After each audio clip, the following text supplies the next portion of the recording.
सुप्रभात मित्रांनो, ठरलं तर मग या मालिकेच्या आजच्या भागामध्ये आज आपण बघणार आहोत सायली, कल्पना आणि विमल किचनमध्ये काम करत असतात. तेवढ्यातच कल्पना विमलला म्हणते, अगं इकडे ये, मला यादी बनवायची. सायलीपासून थोडंसं दूर जाऊन कल्पना विमलला म्हणत असते, अगं यादी वगैरे काही नाही, मला तू सायलीकडून कुसुमचा नंबर मिळवून दे. त्यावेळेस विमल विचारते की कशासाठी. तेव्हा कल्पना म्हणत असते, कशासाठी काय ग?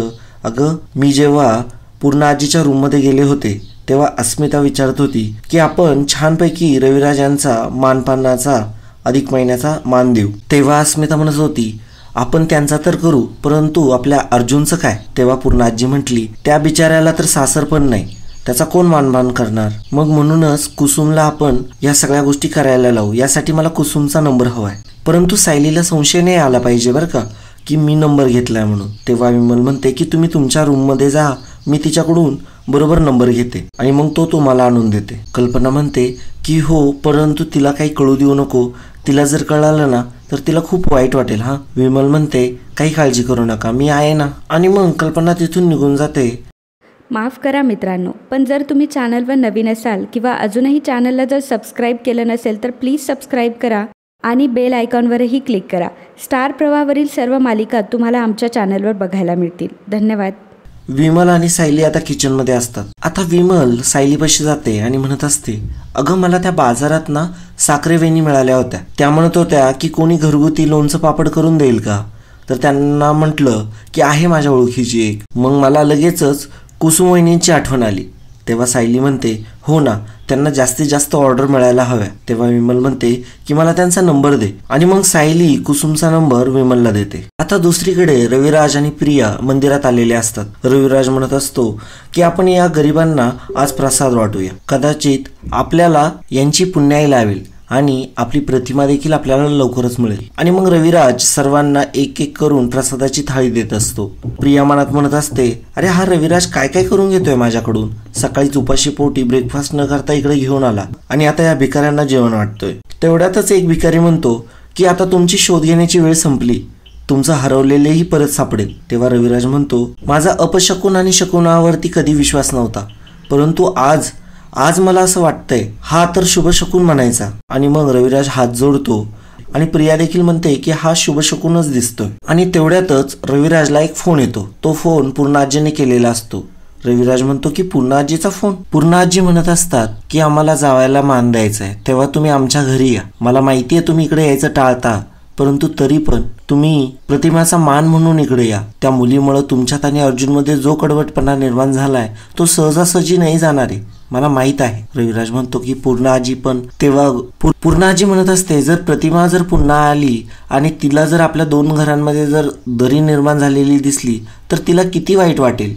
तिला वाईट वाटायला नको, त्यासाठी तुम्ही प्लीज या. तेव्हा रविराज म्हणतो की पूर्णाजी, तुला पण इतकंच वाटतं का की पुन्हा प्रतिमा येईल म्हणून? तुझा पण ठाम विश्वास आहे? त्यावरती पूर्णाजी म्हणते की हो, ती नक्की पुन्हा येईल. मला त्यामुळेच असं वाटतंय की आपण तिच्या म्हणण्यानुसार तिला जे आवडतं त्याच गोष्टी आजपर्यंत आपण पाळत आलोय. म्हणूनच तुम्ही जावायचा मान घेण्यासाठी इकडे या आणि तुम्ही जर नाही आलात तर मला खूप ही गोष्ट खात राहील नेहमी. पूर्णाजी म्हणत असते, ती जेव्हा पुन्हा येईल तेव्हा तिच्या नात्यांतली जी गोडवा आहे, जे प्रेम आहे, ते तिला परत तसंच्या तसं मिळायला नको का? पूर्णाजी रडतच म्हणत असते, एक आई तिच्या मुलीसाठी मला विनंती करते रविराजजी, तुम्ही मान घ्यायला या, तुम्ही नाही म्हणू नका. मग रविराज विचार करतो की आज जो अनोळखी व्यक्तीने जो आशीर्वाद दिला तो पूर्णाजीला कळायला हवा. प्रतिमाची आठवण म्हणून त्यांचा अधिकार आहे तो. पूर्णाजी म्हणत असते, रविराजजी तुम्हाला यायचं नसेल तर?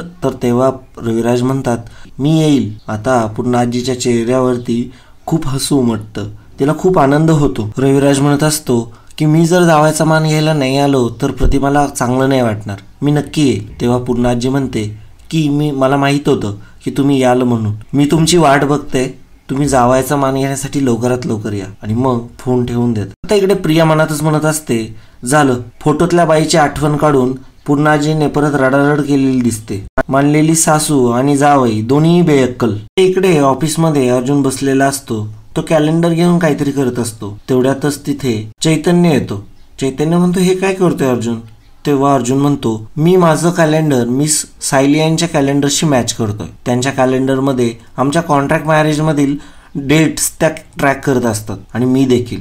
चैतन्य म्हणतो म्हणजे तुझ्या हातात मधुभाऊंच्या केससाठी किती दिवस उरलेत हे तुला दिसत राहील. अर्जुन म्हणतो की एक्झॅक्टली, मला ही केस लवकरात लवकर क्लोज करायची आहे. छान आयडिया आहे ना ही.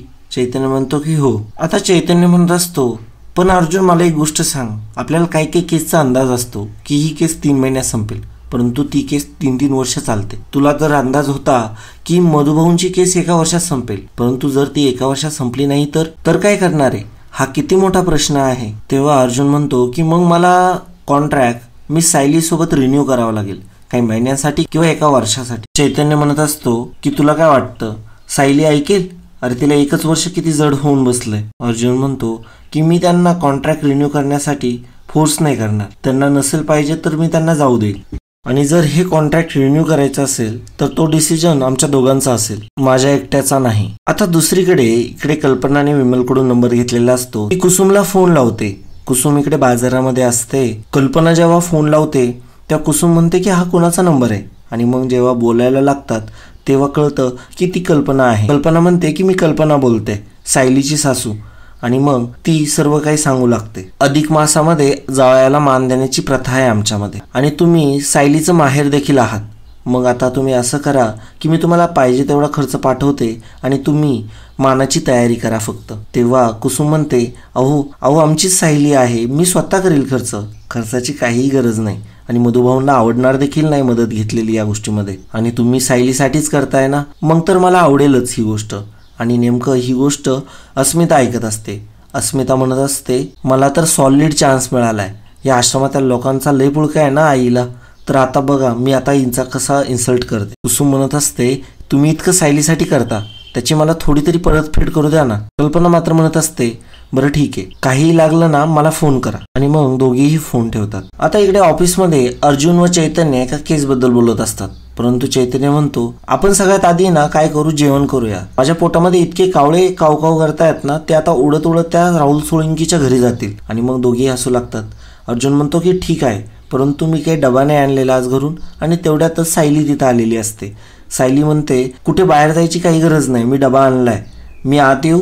आणि मग सायली केबिनमध्ये येते. चैतन्य म्हणत असतो वा घरचं जेवण. हे घरचं जेवण बघून माझ्या तोंडाला ना आता पाणी सुटले. मी कितीही कुकिंगचा प्रयत्न केला ना तर माझी धाव फक्त नूडल्स आणि सँडविचेस पर्यंत. अर्जुन देखील हसत असतो. सायली म्हणत असते काही काळजी करू नका, याच्यात सगळं सागर संगीत आहे. मी बदेदादांना सांगू का ताटं आणायला? आणि मग चैतन्य म्हणतो बदेदादा कशाला, मी स्वतः जातो आणि ताटांमध्ये वाढून आणतो. मग चैतन्य तिथून निघून जातो.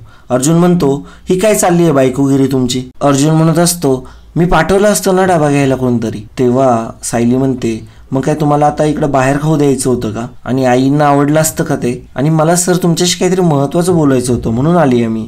अर्जुन म्हणतो की काय? सायली म्हणते की आज रविराज सर घरी येणार आहे. अर्जुन म्हणतो की कशाला? तेव्हा सायली सांगत असते की रविराज सरांचा मान आहे. तेव्हा अर्जुन म्हणतो की काय मान? अधिक मास आहे ना, तर जावयाला सासरकडून मान दिला जातो, त्याला अधिक मास म्हणतात. ह्याच महिन्यात खास लक्ष्मी नारायणाची खास आराधना देखील केली जाते. लेकीचा आणि जावयाचा जोडा अगदी लक्ष्मी नारायणासारखा नांदावा म्हणून. अहो जावयाचा मान असतो तो. अर्जुन म्हणतो की ठीक आहे, तुम्ही एन्जॉय करा. तेव्हा सायली म्हणते की मला वाटलंच होतं की तुम्ही असंच म्हणाल म्हणून. अहो पण तुम्ही जर तिथं असाल ना तर बरं होईल ना. अर्जुन नकार देत असतो, परंतु सायली म्हणत असते की तुम्ही पूर्णाजीसाठी तरी या प्लीज सर. हा अधिक मासाचा जो सोहळा आहे तो चांगल्यापणे पार पाडू द्या. मग अर्जुन म्हणतो की ठीक आहे येईल मी. आणि मग चैतन्य तेवढ्यातच ताटं वाढून आणतो. तो म्हणत असतो चला गरमागरम जेवण. आणि मग सायली त्याच्या हातातून ताट घेते आणि दोघांच्या समोर देखील ठेवते. आणि मग तिघेही समोर ताटे ठेवतात आणि मग सगळे जेवायला सुरुवात करतात. आता घरी इकडे सगळी लगबग चाललेली असते. रविराज येणार असतात. पूर्ण आजीला फार आनंद होत असतो. पूर्ण आजी प्रत्येकाला इन्स्ट्रक्शन्स देत असते. ती कल्पनाला देखील म्हणत असते की हे मस्त झालेत ना अनारसे. तेव्हा कल्पना म्हणते की हो आजी. आजी म्हणत असते की मस्त छान अशा चांदीच्या ताटात त्याला सजवून ठेव. कल्पना म्हणते पूर्ण आजी तुम्ही काळजी करू नका बरं, तुम्ही जाऊन शांत खाली बसा. आणि मग तेवढ्यातच अस्मिता येते. अस्मिता म्हणत असते माझा फोटो काढणार आहे, मी आता सुंदर दिसण्यासाठी काय वेगळं काय करू का? अर्जुन म्हणतो हो तू प्लास्टिक सर्जरी कर. आणि मग सर्वजण हसायला लागतात. पूर्ण आजी म्हणते काय रे अर्जुन? स्मिता म्हणत असते अर्जुन गप्प बस. हा डॅड बघा ना हा कसं बोलतोय मला. आणि प्रताप म्हणतो अरे काय करताय तुम्ही, लहान आहात का भांडताय? आणि मग तेवढ्यातच प्रिया व रविराज तिथे येतात. प्रिया आल्या म्हणते की पूर्णा आजी, तेव्हा पूर्णा आजी म्हणते की तन्वी ये इकडे. आता मग ते सर्वजण बसतात. प्रताप म्हणत असतो, रविराज अरे तू मान घ्यायला येणार म्हणून बघ पूर्णा आजी किती उत्साहात आहे. अर्जुन, सायली, कल्पना मात्र बघत असतात त्यांच्याकडे आणि प्रताप म्हणत असतो की बघ सकाळपासून काय करून काय नको असं झालंय तिला. पूर्णाजी विचारत असते नागराज आणि सुमन नाही आले. तेव्हा रविराज म्हणतो की ते त्यांच्या सासरी गेलेत. प्रताप म्हणत असतो की पूर्णाजी आपण सगळ्यात पहिल्यांदा ना वाण देऊ, म्हणजे नंतरून मस्त बसून गप्पा मारता येतील. तेव्हा प्रिया म्हणत असते मला वाण म्हणजे काय हेही माहीत नाही आणि ते कसं असतं ते देखील पाहिलेलं नाही मी. तेव्हा अस्मिता म्हणते अगं मग बघून घे, पूर्णाजीने कोणतीही कसर सोडलेली नाहीये त्यात, आणि अधिक मासातील हे वाण म्हणजे जावायचा हक्क असतो. पूर्णाजी म्हणत असते कल्पना औक्षणाचं ताट घेऊन ये, आणि पूर्णाजी म्हणते कल्पना तू औक्षण कर, आणि मग कल्पना रविराजला टिळा लावून त्याचं औक्षण करते. पूर्णाजी रविराजकडे एक अंगठी देत म्हणते की ही तुमच्यासाठी प्रतापच्या बाबांनी करून ठेवलेली अंगठी, त्यांनी जावयासाठी करून ठेवलेले मान वेळोवेळी मी तुम्हाला देत आलेच, आज ही अंगठी स्वीकारा. आणि मग मित्रांनो आजचा भाग इथे संपतो. पुढील भागामध्ये आपल्याला बघायला मिळणार आहे रविराज म्हणत असतो की तुमच्या पुढच्या आनंदाच्या सोहळ्यामुळे, माझ्यामुळे किंवा माझ्या मुलीमुळे तुमच्यात खोळंबा नको व्हायला. लगेच अर्जुन म्हणत असतो पूर्णाजी मला ज्या दिवशी वाण मिळतंय त्याच दिवशी रविराज किल्लेदारला वाण मिळतंय, त्यात हरकत काय आहे. रविराज म्हणतो तन्वी आपण आत्ताच्या आत्ता इथून निघतोय. प्रताप म्हणत असतो रविराज. तेव्हा रविराज म्हणतो की माफ करा पूर्णाई, हे प्रतिमाचं माहेर आहे म्हणून मी इथं आलो, पण या घरामध्ये प्रत्येक वेळी आमचा अपमानच केला गेलाय. तर मित्रांनो हा व्हिडिओ तुम्हाला कसा वाटला कमेंटद्वारे नक्की कळवा, आणि हा व्हिडिओ शेवटपर्यंत बघितल्याबद्दल तुमचे मनापासून आभार. धन्यवाद.